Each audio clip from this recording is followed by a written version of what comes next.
Ya, baik, terima kasih pemirsa, Anda masih menyimak Seperti apa Indonesia Pagi. Ada kabar apa Indonesia Pagi ini? Tentunya masih bersama dengan saya, Krisna Livia.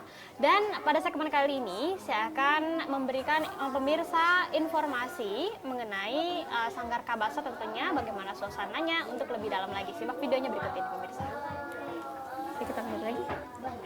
Mendirikan Sanggar Kabasa sejak 2004 silam, Guntur Kurniawan melakukan banyak cara untuk menarik anak jalanan agar datang dan ikut belajar bersama. Metode yang digunakan adalah persuasif yang digabung dengan dakwah. Hal ini nyatanya mampu membuka mata orang tua untuk mendorong anak-anaknya mendapatkan pendidikan kembali yang selama ini terlepas. Selama berkecimpung di Sanggar Kabasa, Guntur Kurniawan sudah sering merasakan pahit manis dalam proses belajar mengajar untuk anak jalanan.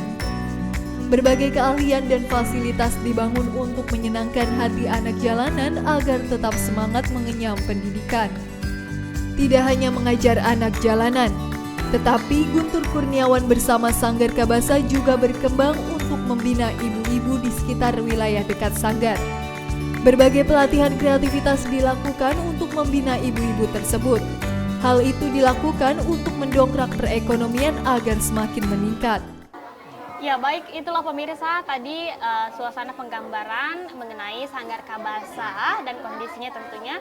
Dan di sini masih dengan Iwan sebagai pengelola dari sanggar ini. Alhamdulillah, jajak pemeliharaan kasih. Baik, tadi kan kita sudah jeda dulu ya mengenai informasi latar belakang berdirinya sanggar ini. Latar belakangnya bagaimana, Jadi kalau latar belakang kita mendirikan ini memang kan sebenarnya kita dengan Auja kan memang dulu di jalan, Kak. Kita memang anak jalanan. Kita dari tahun 99, mungkin ketika dengan seiringnya cerita, mungkin Allah membukakan jalan. Nggak tahu kenapa ketika 2006 itu, kami dan beliau itu coba membuka wadah. Membuka wadah yang pertama itu, kita nggak selamanya akan seperti ini, gitu. Kita banyak proses dan problem di jalanan tuh, ya Allah, mungkin rumit sekali, gitu. Ya sudah, akhirnya dengan perjalanan itu kita berkomitmen 2006 itu cari wadah ya. Nah, kita menyediakan wadah. Ya alhamdulillah sampai 2020 ini kita berjalan dengan baik, Kak, gitu. Lalu apa sih yang memotivasi Iwan untuk mendirikan sebuah sanggar seperti ini? Kalau motivasi saya mendirikan sanggar ini karena saya merasakan apa yang dirasakan oleh anak-anak yang ada di jalan. Karena memang saya pun anak jalanan, saya tidak mau. Dan yang membuat saya semangat ketika saya dimasukkan ke Satpol PP, ditangkap Satpol PP. Saya masih teringat sekali ketika saya ditangkap Satpol PP, itu dibawa ke Kedoya. Di sana saya banyak dapat sesuatu yang tidak baik. Disitulah saya coba mencerna hati saya, berkembang. Ya akhirnya saya coba Bismillah, jangan sampai melihat adik-adik saya seperti saya. Gitu, saya tidak mau melihat adik-adik saya itu bisa kembali lagi ke jalan karena sudah cukup untuk saya. Makanya saya coba untuk berjuang yang membuka ini.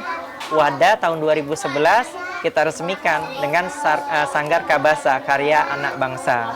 Gitu, alhamdulillah 2011 karena doa teman-teman ya sudah Bismillah bagaimana bisa memberikan manfaat lagi untuk umat. Gitu, Kak. Baik, kalau untuk berbicara mengenai tenaga pengajar di sini, itu dari mana? Kalau tenaga pengajar itu bermacam-macam, Kak, gitu. Kita kadang memang paling banyak itu relawan, Kak, karena memang keadaan kita memang pas-pasan.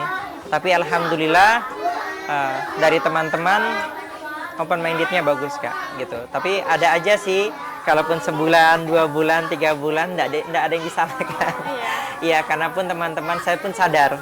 Tapi alhamdulillah ketika guru sudah kosong, relawan kosong, ada yang masuk lagi, ada yang masuk lagi.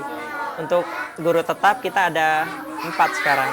Ya, alhamdulillah sekarang kita sebenarnya bukan gaji, kita sekarang udah ngasih ongkos transport gitu. Iya, sebenarnya enggak besar. Kita yang terpenting ada guru yang tetap, Kak, supaya anak-anak itu lebih nyaman lagi dan lebih terarah lagi untuk belajarnya. Lalu suka duka yang Iwan alami selama ini bagaimana? Kalau suka duka banyak ya, Kak, ya. Ketika kita 2009 kita bawa anak-anak sampai ngontrak, kita istilahnya saya dalam satu kontrakan itu ada 7 anak, ada 2 perempuan dan sisanya itu 4-nya laki-laki semuanya. Bagaimana bisa saya atur untuk tidur, terus pagi dan malam kita harus menyediakan makanan. Akhirnya saya coba lagi untuk turun ke jalan lagi, Kak.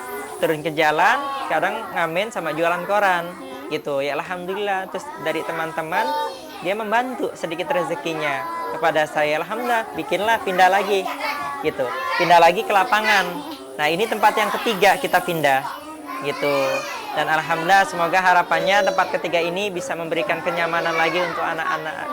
Ya, kalau itu bentuk cerita dalam segi perjalanan materi.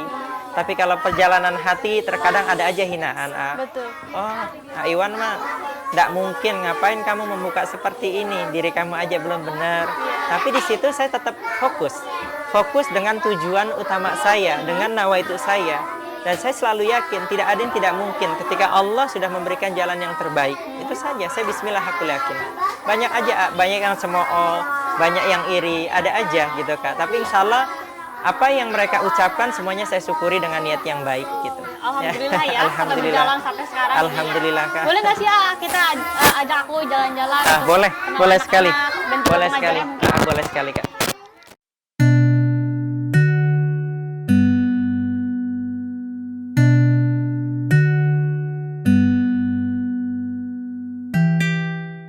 Nah, alhamdulillah Kak, ini tempat wadah anak-anak belajar. Iya. Tapi ala kadarnya ya Kak ya. Iya. Di sini pun ada Teh Windy sama Teh Sri. Oh, Teh Sri ini dan Teh Windy ini alhamdulillah salah satu binaan kita di Sanggar yang sudah lulus kuliah, dan Teh Rindi baru masuk kuliah sekarang menjadi pengajar tetap di Sanggar Kabasa. Iya. Alhamdulillah. Boleh saya berbincang Boleh Kak, dengan- silakan. Ayo, alhamdulillah. Dedek, yang rapi ya, Halo, anak Teh. soleh, anak cerdas. Siap. Kenalin, aku Krisna. Oh ya, Teteh di sini pengajar? Ya, kebetulan saya pengajar. Sudah lama di sini? Sekitar 5 tahunan. Sekitar 5 tahunan sudah ada pengajar. Oh gitu. Suka dukanya gimana Teh mengajar di sini? Kalau untuk suka duka sih banyak ya kayak mulai dari kan setiap karakter Sini anak sama itu beda-beda. Ayo. Ada yang aktif, ada yang rewel. Itu tuh harus dari kita aja dulu Kak. Kita aja Nggak kalau boleh lagi teriak, ngajar nggak boleh teriak, kita Kak. harus tenang. Kita harus sabar dan kita itu harus aktif gitu ketika ngajar. Konsentrasi sama ada si anak yang mau ngobrol atau mau pergi sana sini ya kitanya harus aktif gitu. Aktifnya itu mendiamkan mereka itu harus kayak gimana gitu kan. Karena setiap karakter anak itu beda-beda kan. Betul. Nah jadi dari karakter itu yang kita harus paham gitu ketika mengajar si anak ini harus seperti apa, mengajar si anak ini harus seperti apa gitu. Iya. Kuncinya sih harus tenang dulu. Wah, luar biasa ya. Sejauh ini bagaimana perkembangan dari Sanggar ini?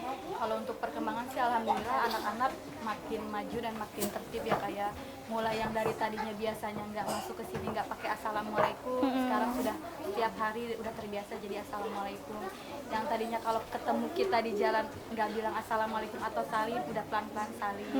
Yang tadinya suka teriak-teriak lu gue, alhamdulillah udah diganti dengan kata-kata aku kamu, karena kan kita emang menerapkan anak-anak itu untuk lebih ke akhlak ya kayak karena kan akhlak itu penting. Walaupun kita punya ilmu banyak tapi kalau akhlak kita nggak baik tetap gitu nanti si anak kedepannya nggak baik. Jadinya alhamdulillah perlahan, yang penting kita sabar dan continue. Alhamdulillah sekarang anak-anak udah mulai terbiasa gitu kan dengan sifat-sifat yang lebih baik. Luar biasa banget ya. Kalau tetehnya dulu di sini, apakah pernah dibina di sini juga atau? Ya kebetulan saya kan dulunya tinggal di Garut. Nah pas kuliah saya pindah ke sini Kak sekitar tahun 2014 baru saya pindah ke sini. Alhamdulillah diajak untuk ngajar dan diajak untuk kuliah, ngajar anak-anak juga gitu. Jadi ya sampai sekarang bisa ngajar di sini. Alhamdulillah ya. Alhamdulillah. Selain ini aktivitasnya di luar mungkin? Di luar mengajar juga saya privat. Selain itu ya saya sekarang masih ngajar-ngajar di TK juga, di SD. Cuman lebih ke magang ya kayak belum benar-benar tetap. Karena masih kuliah juga ya. Jadi pilih waktu-waktunya yang emang senggangnya aja biar kebagi-bagi gitu kan. Untuk kuliah, untuk ngajar dan untuk di luar. Wah, luar biasa sekali ya. Kalau untuk perkembangan anak-anak di sini bagaimana sejauh ini, Kak? Kalau untuk perkembangannya sih alhamdulillah anak-anak ya kayak mulai dari belajarnya, mulai dari sikap-sikapnya udah mulai terbentuk. Yang tadinya anak-anak yang nggak bisa baca sudah bisa baca, yang tadi anak-anak tidak bisa menulis untuk yang belum sekolah sudah bisa menulis. Karena kita ajarkan untuk yang belum sekolah atau TK itu pertama itu menulis dan membaca ya, karena itu kan penting sekali. Seperti itu. Wah, luar biasa banget ya. Ya baik pemirsa, nanti kita akan melanjutkan perbincangan kita dengan Iwan, pengelola dan juga pendiri Sanggar ini. Kita jeda dulu pemirsa karena sesaat lagi kami akan kembali.